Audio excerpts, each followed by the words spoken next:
let's talk about something really weird. Something that a lot of us go through but almost never say out loud. You know that feeling? When your life finally gets good, it's on track, things are stable, but inside you feel like you're completely falling apart. I mean, that's the big question, right? You've worked so hard. You've gotten away from all the chaos. You've built a life that's stable and safe. So why now? Why does this feel like the moment it all just implodes? It's such a confusing, unsettling feeling, but trust me, we're about to see there's a really powerful reason behind it. So does any of this sound familiar? You finally got stability, but you're hit with this crippling anxiety. Or maybe you just feel numb, totally disconnected. Or you're suddenly snapping at everyone, super irritable. Or maybe it's just this deep, heavy exhaustion for no reason at all. If you're nodding along, you are not alone. And these aren't just random symptoms. Nope. They're all part of a pattern, and it's a sign that something much deeper is finally coming to the surface. So, okay, what is this pattern? Well, it has a name. It's called an emotional time lag. And it's actually tied directly to our deepest survival instincts. To really get it, we've got to talk about something called the freeze response. Okay, so here's the main idea. A delayed emotional response is basically your mind, your whole system, finally going, okay, yeah, the danger is over, we're safe now, it's time to actually deal with all that stuff we had to shove down just to get through it. You know, when you were in the middle of all that stress, your brain's alarm system was just blaring, and it basically put your thinking, feeling brain on hold. This isn't a bug, it's a feature. It's exactly how your nervous system is built to protect you. Just look at the difference here. On the left, you've got survival mode. This might have been you for years. Functional, yeah, but kind of disconnected. Running on autopilot, just pushing all those feelings down so you could keep going. But all that anxiety and weirdness you're feeling now, that's the transition. It's the messy but totally necessary shift over to the right side. Healing mode, where your body finally feels safe enough to let all those bottled up feelings come up. And honestly, if you take away only one thing today, please let it be this. If this is happening to you, it is not, I repeat, not because you're getting weaker. It's the exact opposite. It's happening because you've become so strong, because you've built a life that is so safe that your deepest self finally trusts that it's okay to start healing. It's actually a huge sign of progress. And look, this isn't just some abstract theory. This healing crisis, as it's sometimes called, shows up in really specific ways in people's lives. Let's look at a few stories that might ring a bell. First up, we've got a classic one. I call it the rock crumbles.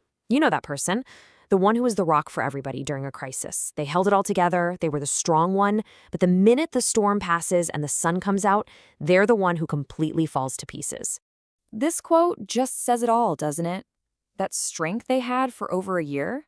It was absolutely real, but it was survival strength.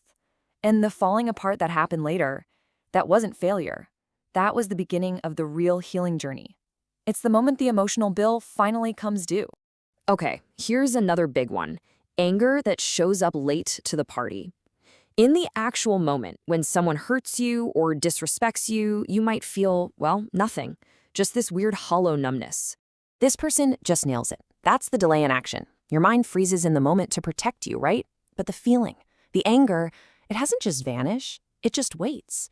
It waits until you're alone, until you're safe, and then, boom, it comes out. It makes perfect sense when you think about that freeze response. This happens with our biggest, deepest emotions too, especially grief. When you go through a huge loss, sometimes you have to be the practical one, the organized one. You just switch into autopilot, making arrangements, taking care of everyone else, and feeling strangely fine. Wow, this story is so powerful because it shows that her heart wasn't gone. It was just protected. The grief was put on hold until her system believed it could actually handle the sheer weight of it. That wave of emotion that hit her later, that wasn't a sign of weakness. It was proof of how deep the love was all along. So all of this brings us to a really important, maybe even a life-changing shift in how we see this. What if what you're going through isn't a breakdown at all? What if it's actually something else entirely? This right here, this is the reframe. What feels like weakness is actually incredible strength and courage. What feels like you're going backwards, regressing, is actually you releasing years of pent-up pain. You are not losing control. You are finally reclaiming the parts of yourself you had to hide away to survive. You are not broken. You are in the process of becoming whole. Let this one really sink in. Your life isn't falling apart. What's actually collapsing are those old, rigid defensive walls you had to build. And yeah, they kept you safe. They served a purpose. But they also kept you from feeling everything, from feeling fully alive. So their crumbling isn't a disaster, it's a liberation. Okay, so if you're right in the middle of this big emotional thaw, what do? How do you get through it?